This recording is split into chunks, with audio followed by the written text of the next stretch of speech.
Bom dia. Nós vamos estar mais uma vez cultuando a Deus, conversando a respeito da Bíblia, a respeito da palavra do Senhor, tá? Qual é o nosso objetivo? O nosso objetivo é conhecer o mais profundo possível a respeito da revelação de Deus, que é o próprio Deus, que é o amor de Deus. Então, essa é a nossa busca, né? Sair um pouco desses limites do nosso amor e a gente tenta entender o amor de Deus pelo nosso amor, que é muito pequeno, muito limitado, quase nada, né? A gente sair desses limites para conhecer a profundidade desse amor, a grandeza desse amor. E aí, a gente, com isso, a gente não somente desfrutar melhor desse amor, mas também nos libertarmos de muitos dos nossos preconceitos, das nossas intolerâncias, né? Porque a maneira errada de enxergar esse amor faz com que a gente assuma muita tolice e usando inclusive o nome de Jesus, o nome de Deus nesse sentido. O salmista, no Salmo 119, no versículo 152, ele diz o seguinte: há muito sei eu dos teus testemunhos que os fundaste para sempre.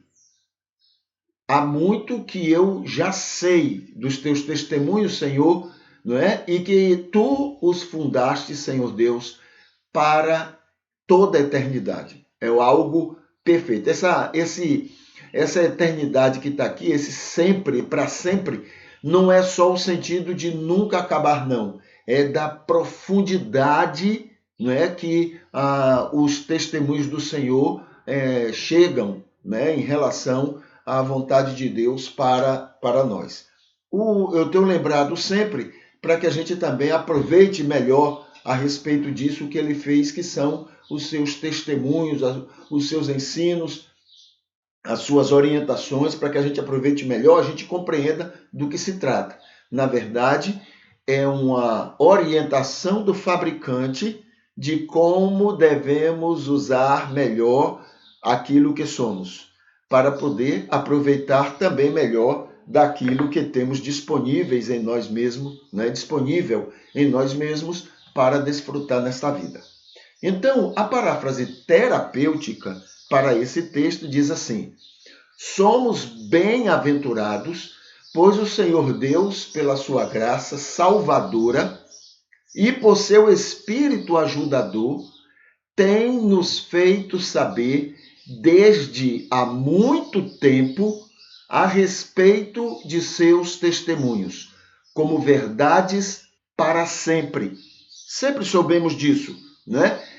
Quando a gente não sabia intelectualmente, mas pelo menos a gente sabia lá no fundo, a gente sabia que se é de Deus, é eterno. E nos tem envolvido nesses testemunhos, para que desfrutemos melhor desta vida e da eternidade com Ele. Então, esses testemunhos nos dão diretrizes para que vivamos o melhor possível neste mundo, mesmo com todas as dificuldades que ele tem, né? E possamos também desfrutar o melhor possível lá da eternidade com o próprio Deus. Então é isso, né? Essa é a paráfrase terapêutica. E diante disso, é que a gente então pode ter uma ideia do nosso culto a Deus, né? O nosso culto a Deus, então, é saber mais sobre a revelação divina. Esse é o grande objetivo dos nossos cultos pela manhã. Já são 272 cultos registrados, não é, que nós já realizamos nesse ano, naquele ano de 2021, não é, onde estivemos nessa busca, não é, nos aprofundando nisto. E a pergunta que nós estamos fazendo essa semana e encerra hoje é: o que é que ele seria e faria se ele fosse eu? O que é que ele faria? Essa é a grande pergunta e essa é a grande orientação que nós damos para que a gente possa compreender o que é de Deus, lá no texto bíblico, o que é de Deus e o que é da boa, entre aspas, da boa intenção do escritor, que ele, na sua falha, na sua pequenez, compreendeu da parte de Deus, tá? Então vamos ver. No domingo passado a gente falou que Cristo é a perfeita compreensão da revelação divina. Na segunda-feira nós lembramos que na Bíblia precisamos sempre distinguir a letra do espírito da letra, do espírito da revelação, tá? Essa distinção. Terceiro, na terça-feira, para isto, a graça nos capacita com a mente de Cristo. Então, nós já temos uma inclinação para conhecer o que seja a vontade de Deus, porque nós temos isso que Paulo chama de mente de Cristo. Isso vem junto com o imagem e semelhança. Quem tem? Todo ser humano. É através disto que Jesus, que o Espírito convence todo homem de sua situação pecaminosa. Na quarta-feira, a gente falou que pergunte o que Cristo faria se estivesse em seu lugar. Diante dessa mente de Cristo, a gente pergunta, e aí, Jesus, isso que Moisés está falando, tu ensinarias? Por exemplo, um dos ensinos de Moisés, todo filho desobediente põe lá na entrada da cidade para que seja apedrejado. Aí a gente pergunta, está lá a orientação, é como se fosse de Deus. Aí a gente pergunta a Jesus, Jesus, tu mandarias isto? É esta a tua orientação? O meu Jesus diria, não, eu nunca ensinaria uma coisa dessa. Visto que foi dito aos antigos, eu porém vos digo, amai-os até os vossos inimigos, Então, eu não orientaria aquilo. Bom, se Jesus não orientaria, então aquilo não é de Deus, aquilo é de Moisés. Boa intenção, na compreensão dele, nas falhas dele, na pequenez dele, mas foi o que ele entendeu e colocou no texto. Eu posso culpar Moisés? Não, de maneira nenhuma, porque talvez se eu estivesse no lugar de Moisés, eu entenderia coisas muito piores do que o que ele entendeu. Então não vou culpá-lo, Faz parte da limitação do ser humano. Ah, mas Deus não inspirou? Leia Lucas, capítulo 1, versículo de 1 a 4, e você vai entender que a inspiração de Deus é aproveitando o que o homem está fazendo. E aí ele aproveita e o Espírito Santo vai iluminando para que a gente, então, não caia na mesma tolice que o homem entendeu. Entende? Então, é nesse sentido. Na quinta-feira, a gente falou que o Espírito nos guia a toda a verdade. A gente conversou isso na quinta-feira, tá bom? Quinta-feira. Na sexta-feira, ontem, a gente lembrou que o Salmo 23, versículo 3, ele, o Senhor, que é o bom pastor, ele nos guia a toda a verdade. Nos guia pelas veredas da justiça por amor do seu nome. É ele que nos guia. Tá? E hoje a gente lembra o seguinte, o Espírito Santo promove sua iluminação a todas as pessoas. Todas as pessoas. Por que todas as pessoas? Por que não só aos salvos? Por que não somente aos obedientes? Primeiro, porque não tem obediente. A obediência que somos é mérito de Deus. Ele é que nos leva a essa obediência. Segundo, porque ele não ama só os salvos. Ele ama também os não salvos. E ele quer alcançar esses não salvos. E ele, então, vai trabalhar para que esses não salvos compreendam cada vez mais e melhor a sua vontade. Fica na liberdade de cada pessoa, fica na liberdade de cada ser humano escolher se quer ou não obedecer.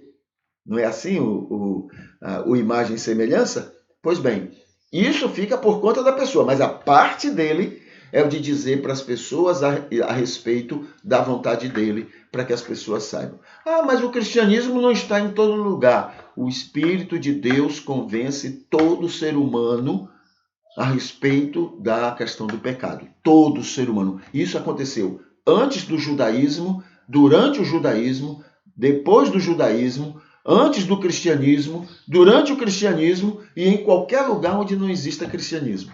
O Espírito convence todo o homem do pecado, da justiça e do juízo. É uma obra dele, porque ele não ama quem a gente leva o evangelho, não. Ele ama todo ser humano. Entende? Todo ser humano. O que mais aqui? Deus ama e quer salvar a todas as pessoas. Por isso, né? Por isso, quer a sua revelação acessível a todos. Todos, sem exceção. Que todas as pessoas tenham acesso a essa revelação. Convencer e iluminar é função do Espírito. Né? Primeiro ilumina como forma de convencer, depois convence como forma de iluminar. É interessante isso aqui, tá?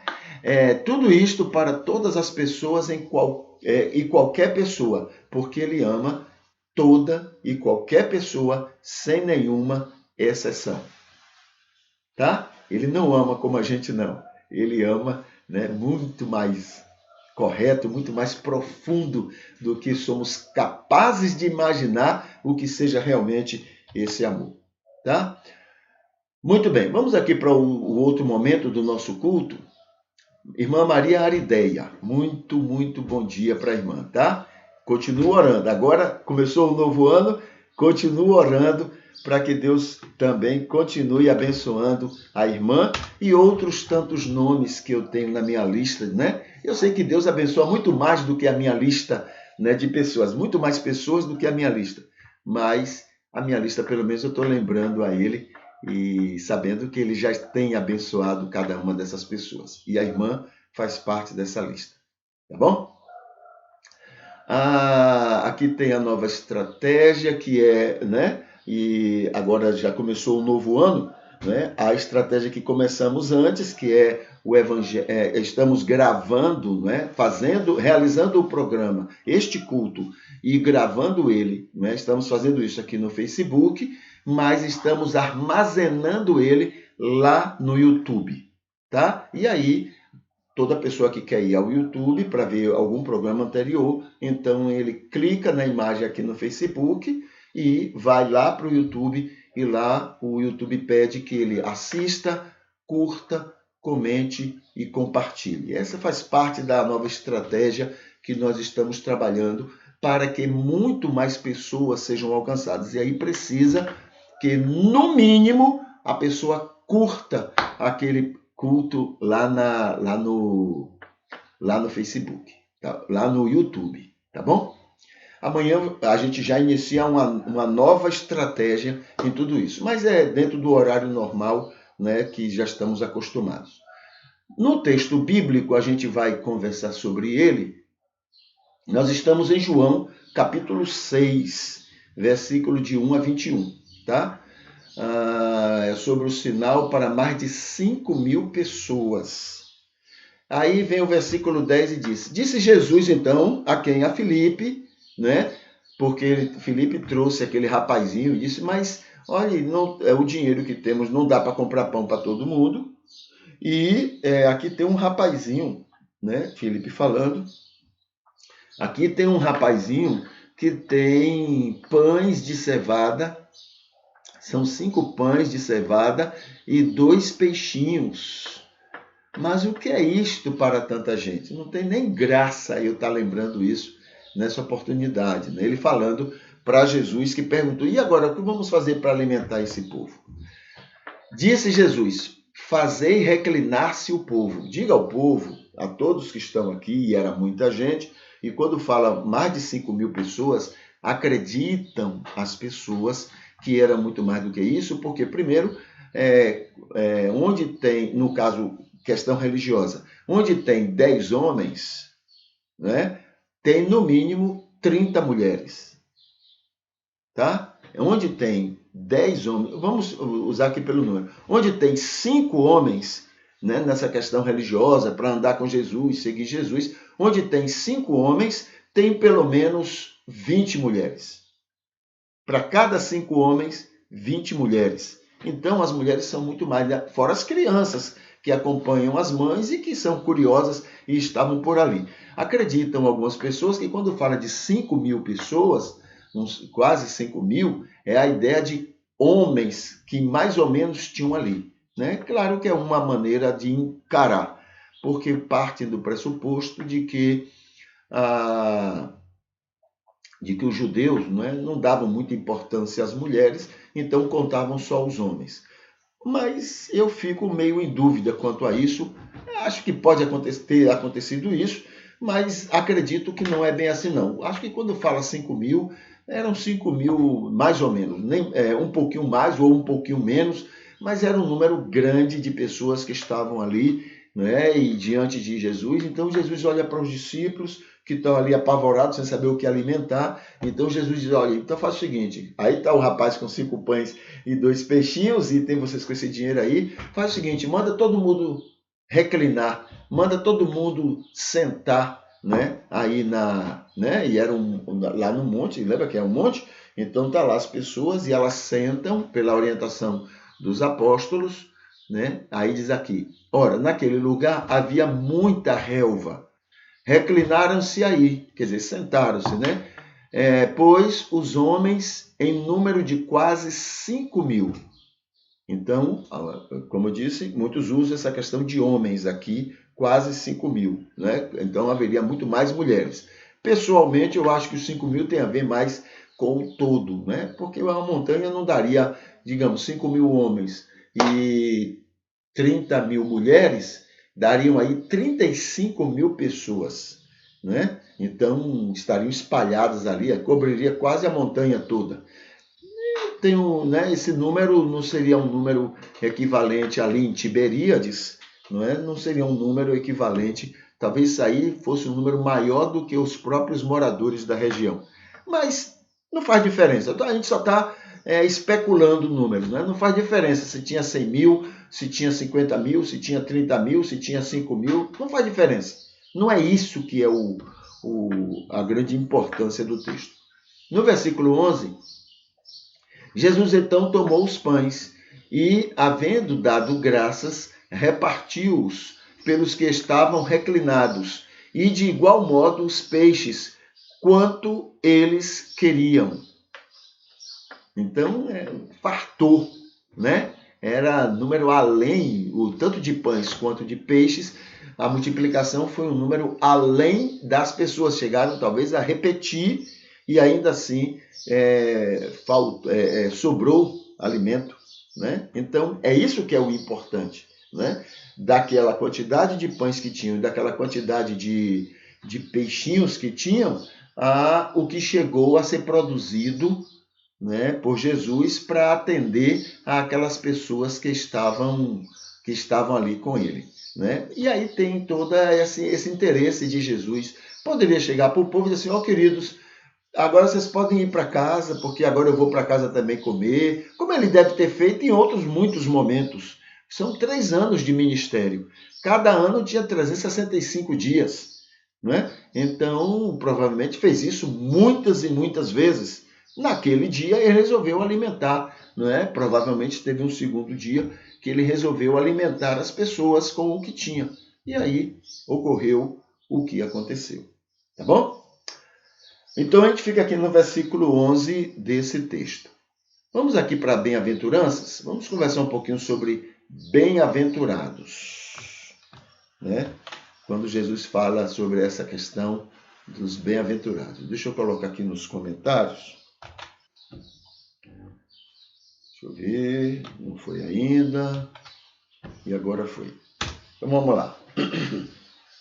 Bem-aventuranças. Nós já falamos, estamos numa lista, né? Na lista que a gente chama de a lista oficial de Jesus. Nessa lista de bem-aventuranças, ele cita algumas. É claro que somos bem-aventurados por muito mais, né, atitudes e muito mais outras características do que o que estão aqui. Aqui tem algumas coisas que Mateus se lembrou da parte de Jesus e ele menciona, então, não é, dessas bem-aventuranças. Mas Jesus pode ter falado muito mais outras coisas e Jesus pode ter falado e Jesus pode não ter falado de outras que também fazem parte, não é, das bem-aventuranças. O que é a bem-aventurança? É a qualificação, é o que o verdadeiro salvo vive, tá? Vive. Claro que quanto mais maduro espiritualmente ele está, mais ele vive, mais ele demonstra. Mas, no momento que ele começa o seu processo de santificação, no momento que ele se converte e vai agora começando a ser trabalhado pelo Espírito, para ele parecer cada vez mais com Jesus. Claro que essas bem-aventuranças vão aparecendo mais e ele vai desfrutando mais, tá bom? Mas essas são marcas de alguém que é salvo. Então, o que é que a gente já viu aqui? Olha, bem-aventurados os pobres de espírito, ou seja, todo salvo, para chegar a ser salvo, ele precisa ser um pobre de espírito. Então, bem-aventurado os pobres de espírito, né? Porque deles é o reino de Deus, ou seja, são salvos e esses é que fazem parte do reino de Deus. Segundo, bem-aventurados os que choram, serão consolados. Os que choram aqui é a ideia de lamento, de tristeza, de um arrependimento, tá? Então, bem-aventurados os que se arrependem, os que lamentam sua situação, eles serão consolados, né? É por causa disso que a pessoa chega à vida eterna pelo novo nascimento. Bem-aventurado os mansos, a gente já conversou também, né? É uma característica da ovelha, mansidão, tá? É uma característica operada pelo Espírito, mansidão. Bem-aventurados os mansos, porque eles herdam a terra. Veja só, somos bem-aventurados, somos cada vez mais mansos, e isso vai abrindo oportunidades para que a gente cada vez mais viva melhor na relação com as pessoas. Isso é bom para a gente, isso é bom para as pessoas ao nosso redor, isso é bom para o mundo. Tá? Quando você vê esses crentes aí valentes, né? Esses religiosos valentões, né? Não é valente no momento não, porque às vezes, né? A gente dá umas, né? Os temperamentos sai né? Não é um momento não, são os valentões sempre, em nome de Jesus, valentões permanentes, né? Você quando lembra daquela pessoa, lembra que era uma pessoa que vive o tempo todo na valentia. Esses valentões tem nada a ver com bem-aventurança, né? Bem-aventurados são os mansos. Sabe quem é manso? É aquele que recebeu um tapa na cara, mas ele não é que ele vai oferecer a outra, não. Vamos entender isso. É a ideia de que ele é como se aquilo não tivesse acontecido, porque aquilo é pequeno demais, não é importante para ele. E ele está disponível, até pela maneira como ele vai reagir com aquela pessoa, a dar outra face. Entende? Esse é manso. Os valentões não. Né? Manso é aquele que a pessoa diz assim, olha, você está obrigado, você tem que andar uma milha. Essa milha aqui, ande dela. Ele vai a milha, quando chegar no final da milha, ele pergunta, você gostaria que eu fosse a segunda? Esse é manso. Esses valentões aí, valentões em nome de Jesus, eles são brigões. Tem nada a ver com Jesus. Nada a ver com bem-aventurança. Entende? Nada a ver. Eles estão se enganando e enganando quem gosta desse tipo de coisa, se sente bem com os valentões. Aí eles, né, satisfazem essas pessoas. Bem-aventurado os que têm fome e sede de justiça, pois serão satisfeitos. O que é fome e sede de justiça? Justiça aí é o sentido de vida parecida com Jesus. Tá? Justiça é nesse sentido, não é, justo, injusto, não é isso, não é no sentido humano, não. É uma vida parecida com Jesus. Bem-aventurados são aqueles que têm fome, ansiedade, desejo de viver parecidos com Jesus. Né? Esses serão satisfeitos, porque o fruto do Espírito vai fazer com que cada vez mais eles pareçam com Jesus. Eles serão satisfeitos nisso. Né? Bem-aventurados os misericordiosos. A gente já viu tudo isso. Deixa eu ver se eu tenho um horário, porque eu fico empolgado com esse assunto. Né? Mas veja só, bem-aventurados misericordiosos, pois obterão misericórdia. Bem-aventurados os puros de coração, porque eles verão a Deus. Quanto mais puro de coração a gente é, mais a gente vê Deus na outra pessoa, no sorriso daquela pessoa, no abraço dessa pessoa, na meiguice dessa pessoa para com você. A gente vê Deus em todos os cantos. Quanto menos temos o coração puro, mais a gente fica desconfiado daquele sorriso, A gente fica desconfiado desse abraço, entendeu? Mas quanto mais você é puro de coração, mais você vê Deus naquilo. A pessoa pode estar até mal intencionada, problema dela, mas você está vendo é que Deus está usando a má intenção dela para seu bem, para lhe fazer bem. Mas quando você tem um coração menos puro, aí não. Até a pessoa pode estar bem intencionada como for, pode ser mesmo Deus agindo, e você ainda está desconfiado, olhando de olho virado, porque o coração não é puro. Bem-aventurados os puros de coração, porque eles veem a Deus. O que mais? Bem-aventurados os pacificadores. Olha que coisa! Os pacificadores. É uma marca do cristão, né? É uma marca dos que parecem com Jesus.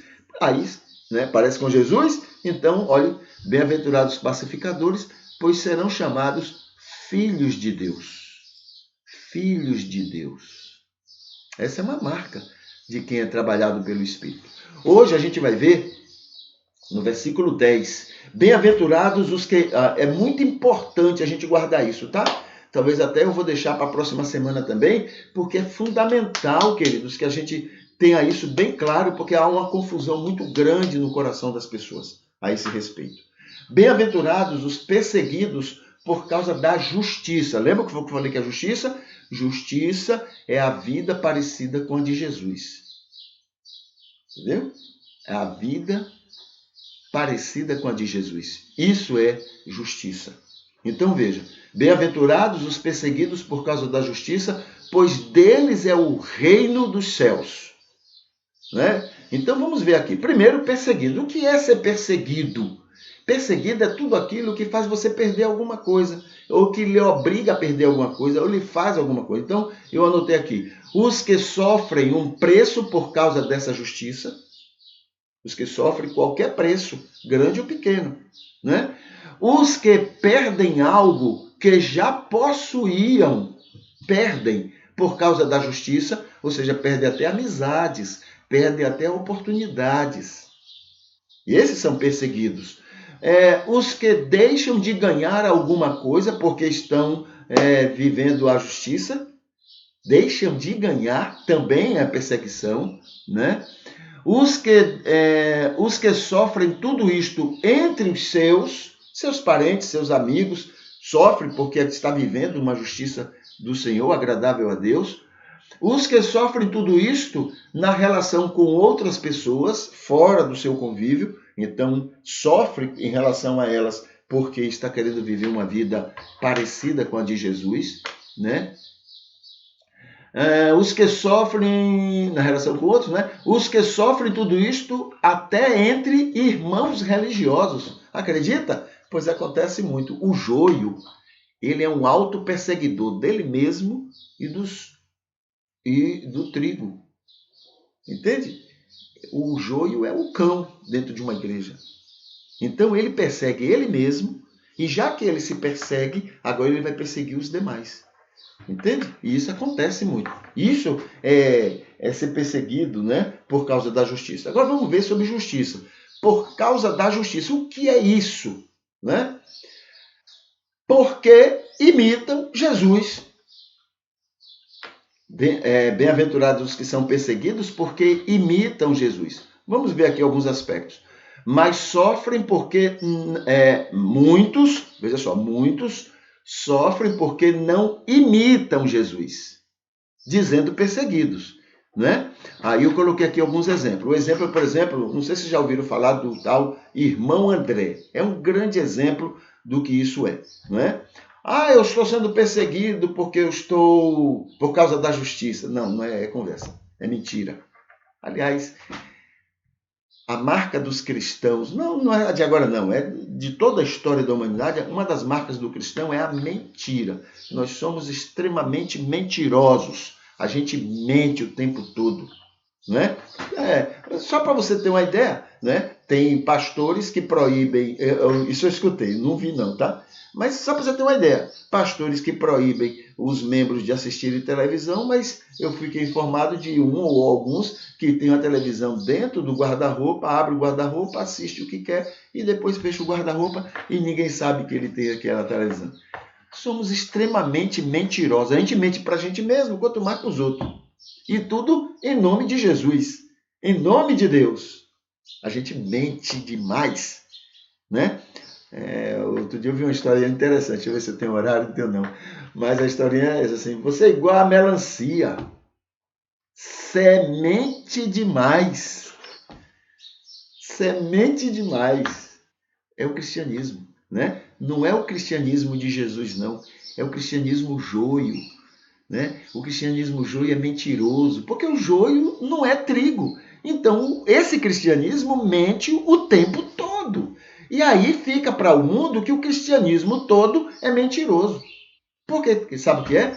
O trigo é ovelha, e a ovelha é aquela coisa pacífica, tranquila, não quer confusão, não quer briga. Então, não sai por aí dizendo, olha gente, isso aí não tem nada a ver com o cristianismo não. A gente fica calado, e quem cala, consente. Entendeu? Então, esse é o grande problema, né, que a gente enfrenta. Então, muitos têm... o exemplo aqui é o irmão André. Ele sofria perseguição não por imitar Jesus. Não era porque imitava Jesus, é pelo contrário. É porque não imitava Jesus. Não imitava Jesus. E usando o nome de Jesus. E vou citar aqui alguns exemplos. Por exemplo, ele saía fazendo a propaganda pelo mundo todo, juntando dinheiro das pessoas, comprando Bíblia para levar, não é, para países comunistas. Aí pronto, vamos ver aqui os crimes que ele cometia. Ele divulgava ensinos capitalistas junto com o Evangelho. O Evangelho para ele era capitalista. Tinha que ser capitalista. Do jeito que o capitalismo queria, era o Evangelho que ele pregava. Para ele, na cabeça dele, para aqueles países não tinha Evangelho. E, na verdade, naqueles países haviam evangélicos, haviam cristãos, e muitos. Mas ele entendia que aqueles cristãos, né, não eram cristãos. O cristão era o cristão que ele pregava, que falava de capitalismo, né? Em vez de ter o Estado, ter o patrimônio e cuidar do povo, não. É o povo que tem que ter a grana, as empresas, essa coisa capitalista americana que ele divulgava junto com o texto bíblico, o evangelho que ele pregava. Primeiro crime. Então ele ia de encontro contra aquilo que o Estado determinava, né? Segundo crime que ele cometia, contrabandeava Bíblias, desobedecendo às leis do país. Por que era proibido Bíblias naquele país? Justamente por causa de pessoas como ele. Junto com a Bíblia, estava ali levando uma série de outras informações contrárias ao ensino daquele país. Entende? Então ele levava junto. E terceiro crime, ele saía divulgando até mentiras em relação àqueles países. Então era um crime em cima do outro. Mas isso é pecado? É crime? É, porque a Bíblia diz que devemos obedecer a toda a autoridade. Não é a autoridade capitalista, não. É a toda a autoridade. Porque toda a autoridade foi estabelecida por Deus. É a Bíblia que diz. Mas ele não. Ele tinha que pregar o evangelho que ele queria. Aquele é que era o bom evangelho. E ele saía cometendo esses crimes todos. A gente faz a mesma coisa, tá? Quando a gente vai evangelizar o índio está lá sem roupa, nu, né? O que é que a gente diz para ele? Não, crente não anda nu. Então, é o evangelho que eu quero que ele tenha. Entendeu? Eu é que vou dizer para ele como é que ele vai se comportar com o evangelho que eu estou pregando. Porque se ele não fizer do jeito que eu estou falando, então não é evangelho, ele está fazendo a coisa errada. A gente faz isso. E o irmão André, e o americano chegou aqui e evangelizou nós, né? Evangelizou, trouxe o evangelho para cá. Mas junto com isso, veio tudo aquilo que eles acreditam. Era um povo escravagista. Eles fizeram guerra civil. Os evangélicos lá nos Estados Unidos fizeram guerra civil porque, de um lado, queria a liberdade dos escravos. E do outro lado, queria que os escravos continuassem escravos, cristãos, brigando, fazendo guerra entre eles para manter a escravidão, porque eles não podiam perder o dinheiro que eles tinham ganho com aquela escravidão. E isso eles passaram. Sabe quem foi que nos evangelizou? Não foi os que eram favoráveis à absolvição, ao término da escravatura lá, não. Quem nos evangelizou eram os escravagistas. Era o americano lá do sul da América do Norte. Eles nos evangelizava, né? Nos evangelizava trazendo para nós todos os preconceitos e intolerâncias que eles tinham. A gente faz a mesma coisa também com os nossos índios, a gente faz a mesma coisa com o nosso vizinho, a gente vai evangelizar ele. Se não for do jeito que eu creio, eu digo que não, isso aí não é de crente não, você está errado. Isso aí não é de Jesus não, Jesus é do jeito que eu creio, do jeito que eu penso, do jeito que eu falo. Então veja que nós somos farinha da mesma saca, né? Da mesma estirpe. Não podemos nem criticar.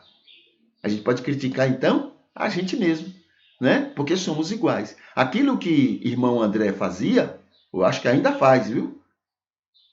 Ainda faz, porque corre muito dinheiro, né? Então ainda faz.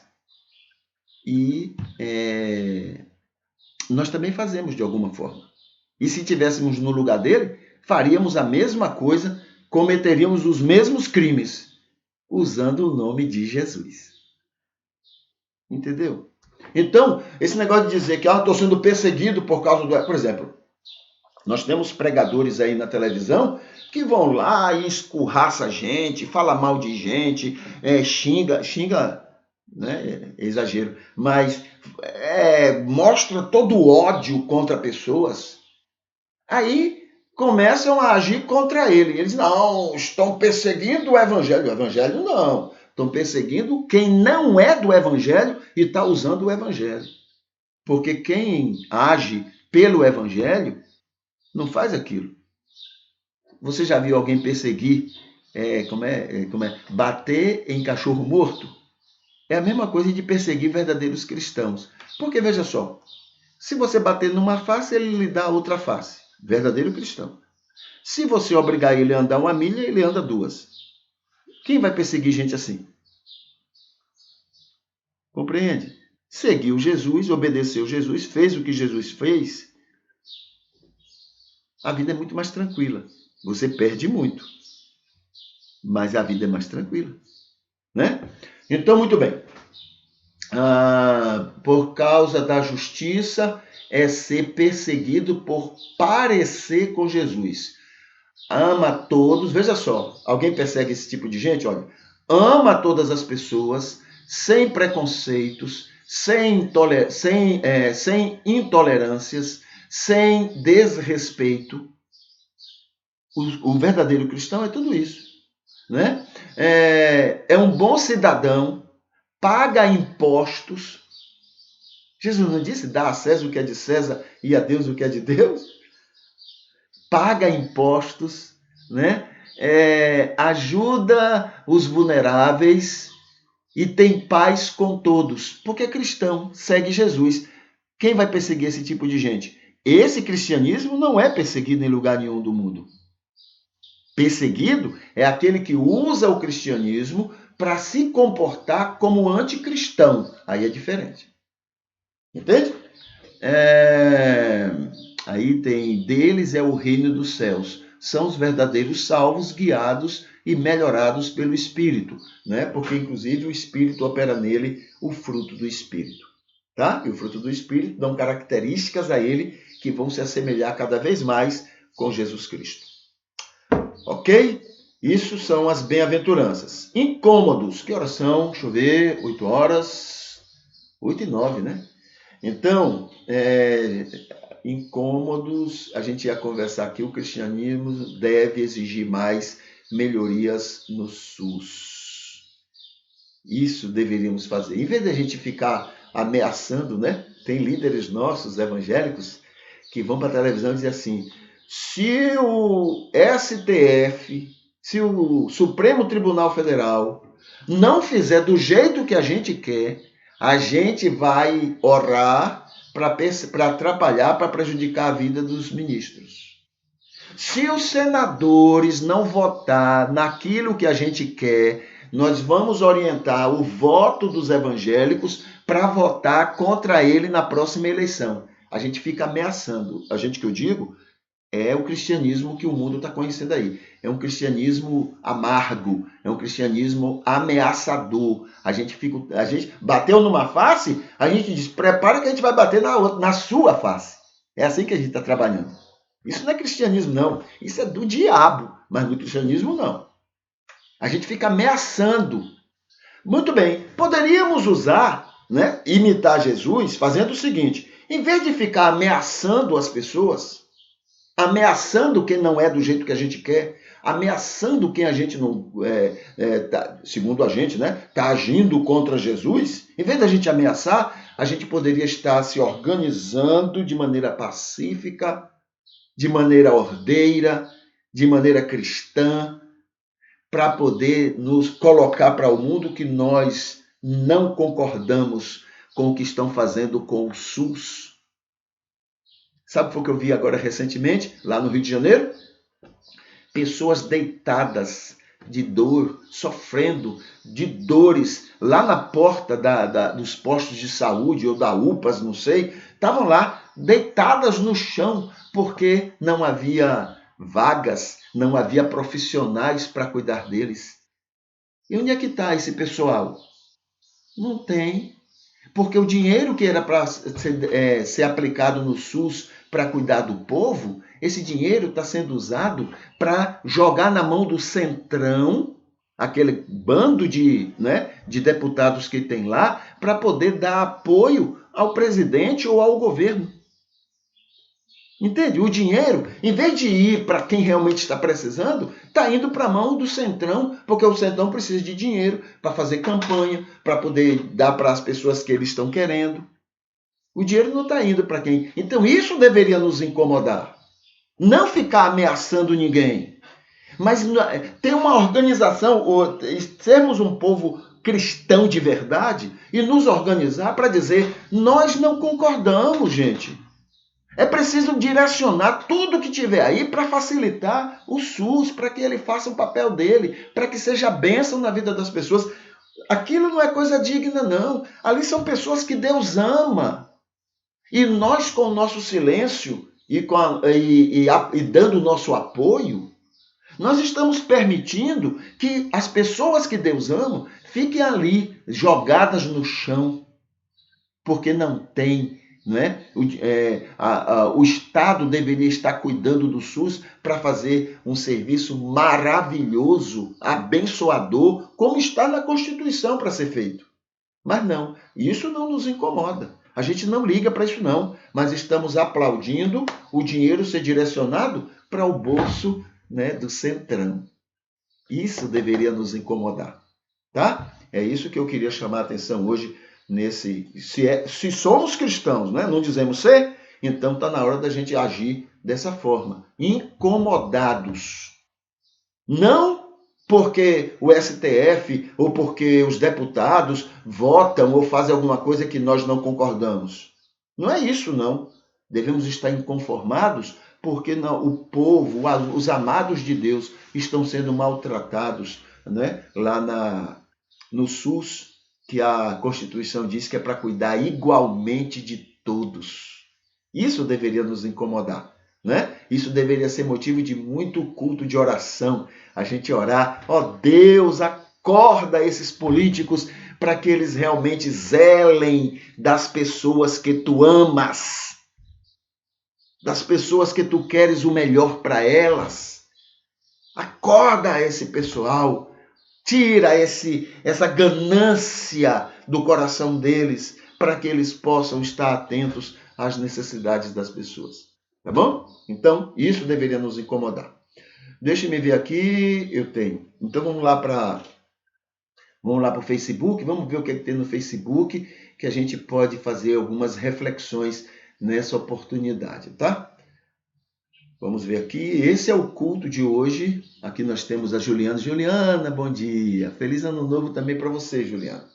Deus abençoe, tá?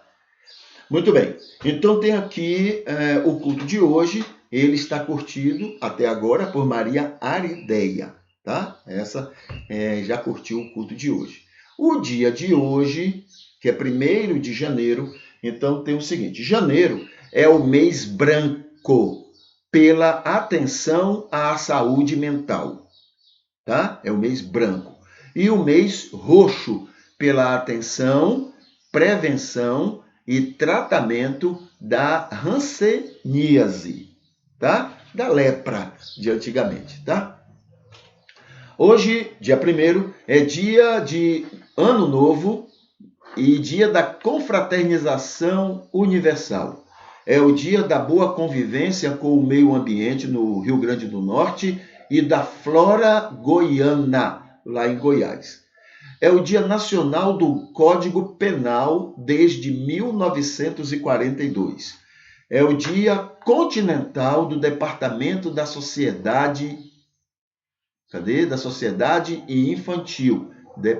Desarmamento, desculpe.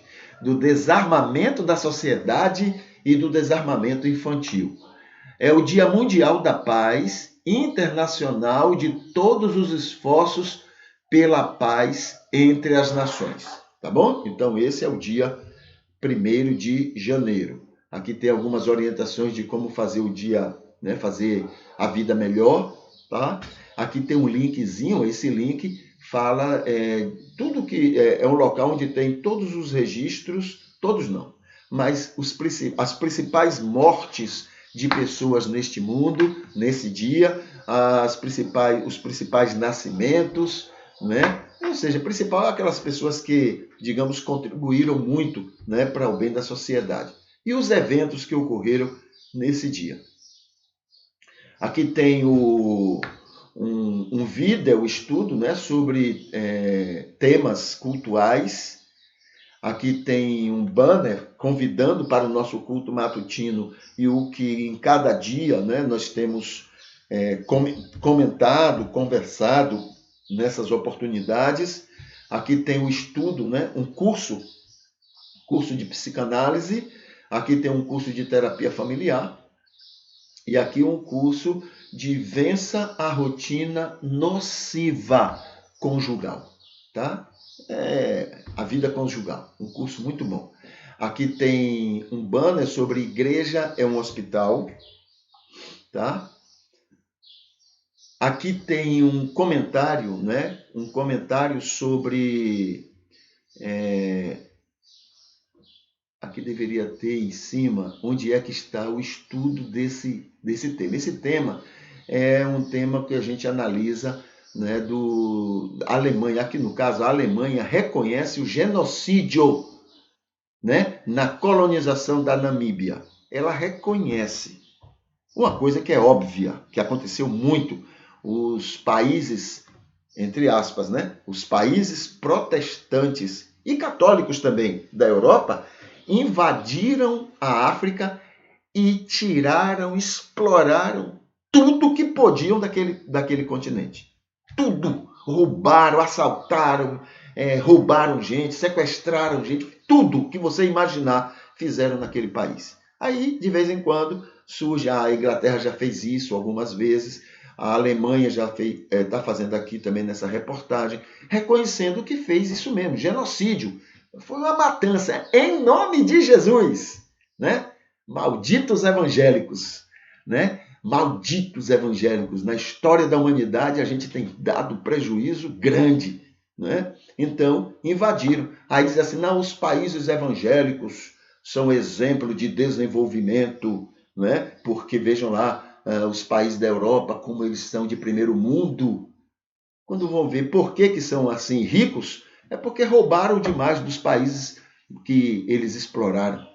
Entendeu? Então não tem nada de, eles têm um mérito. Mérito nada. Eles foram lá, assaltaram, tiraram ouro, roubaram gente, fizeram de tudo. Verdadeiros demônios, né? E estragaram tudo isso. Mas aí está a Alemanha reconhecendo a criminalidade e botou lá um dinheirinho 1 bilhão de euros para aquele país. 1 bilhão. Se a Alemanha vendesse tudo que tinha e desse para eles, ainda não pagava a dívida do que eles fizeram lá na Namíbia. E lá na África, em outros países também.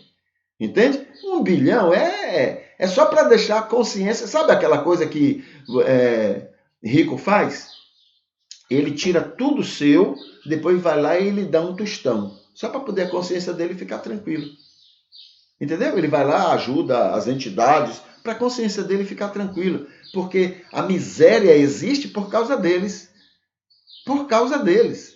Né? Aí eles vão lá, dão um tostãozinho, mas o importante é que eles garantiram a riqueza deles. A mesma coisa, a Alemanha, a Inglaterra, aqueles países protestantes lá da Europa, fizeram isso e coisas muito piores que a gente nem imagina. A história não registrou, né? Mas tudo em nome de Jesus, viu? O que é pior.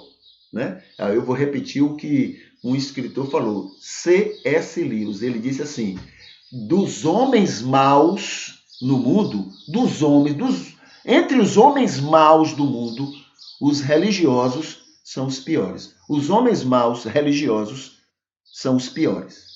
Entendeu? Usando o nome de Jesus, são os piores. Tá bom?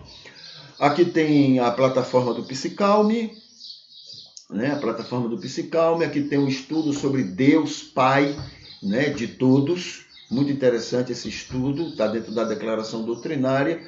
Aqui tem um assunto que começamos ontem, né? Também, e aqui o culto de ontem. Clicando aqui, você vai lá para o YouTube, onde você então assiste, esse é o culto de ontem, né? Você então assiste e comenta e curte, etc. E aqui está o culto que está disponível para mim, que foi gravado aqui no Facebook, né, que foi curtido, enquanto estava disponível, foi curtido por Maria Arideia e a irmã Ivete Espíndola. Tá bom?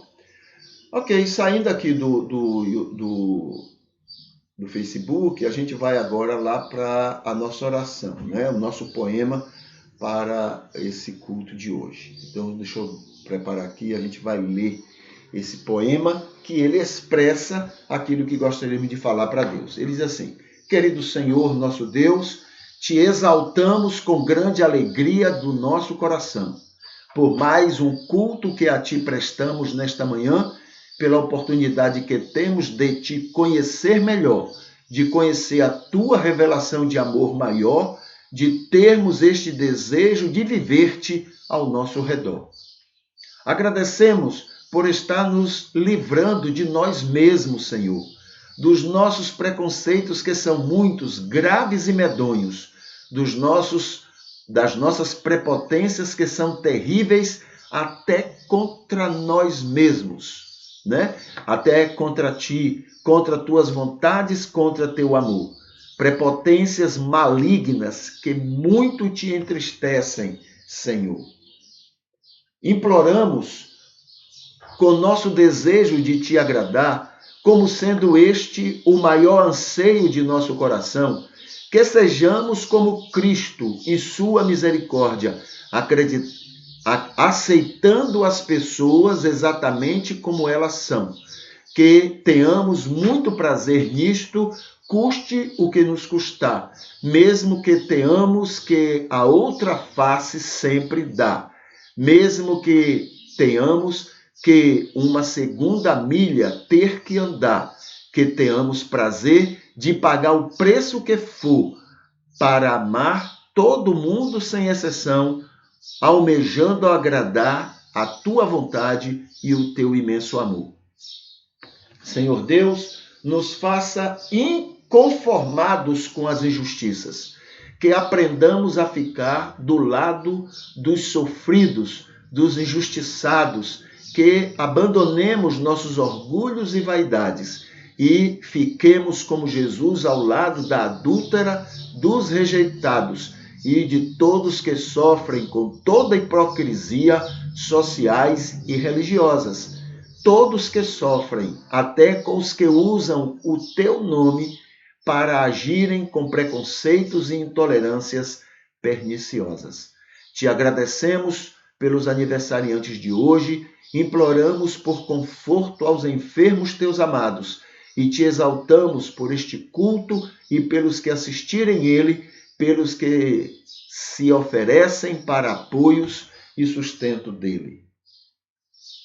Te pedimos, agradecemos e louvamos, confiados somente no nome que Jesus Cristo tem. Ele que é teu Filho, nosso Senhor e Salvador, para sempre, em toda a eternidade. Amém. Então, esta é a nossa oração, né, para hoje, finalizando o nosso culto. Nós estamos lembrando que no link 7 você tem os 3 cursos. O link 7 na descrição deste culto, tá? Você tem 3 cursos que nós recomendamos. Amanhã a gente vai estar aqui, não é, com uma nova roupagem, uma nova maneira da gente cultuar a Deus nos nossos cultos matutinos.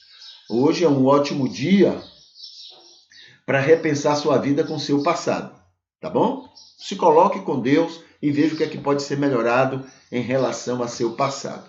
E a gente vai se despedindo, torcendo e orando para que hoje seja um dia maravilhoso no seu relacionamento com você mesmo, com o próprio Deus e com todas as pessoas ao seu redor, tá? Eu vou colocar aqui uma música e a gente vai encerrando este momento. Amanhã, com fé em Deus, estaremos de volta, tá bom? Então, Deus abençoe, um ótimo dia, um ótimo ano para você.